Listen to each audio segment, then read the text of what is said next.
বাইরে আমি কতদিন ধরে গবেষণা করতেছি, গবেষক মনে হইতেছে, নিজের চুল মূল উসুকুস কই নিজের তো গবেষক গবেষক বাবা আসতেছে। আসলে গবেষণা করে দেখলাম ডগর হইলো দুই প্রকার, একটা হইলো ফুল ডগর, একটা হলো হাফ ডগর। এন্ড ফুল ডগর আর হাফ ডগরের মধ্যে পার্থক্যটা কি?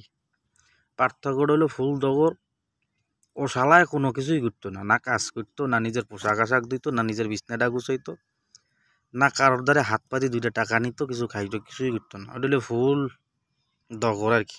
আর হাফ ডগর হলে সে নিজের কাজ করতে পারবে না, শরীরে টাচ করাইতে পারবে, শরীরে কাদা লাগাইতে পারবে না, ময়লা লাগাইতে পারবে না, কাজ করতে পারবে না, কিন্তু সেই একটা জিনিস পারবে, সেটা হলো সাফা ফিরে দিতে পারবো আর মানুষের কাছে হাত পাতে নিতে পারবো। এটা হলো হাফ ডগর আর আরেকটা হলো ফুল ডগর।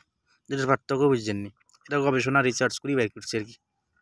তো ধন্যবাদ সকল, আমার মতো গবেষণা করি, দেখুন অনেক কিছু বের হইবে মাথা দিয়ে, বলতেই তো সত্য বলতেই। ধন্যবাদ সকলকে।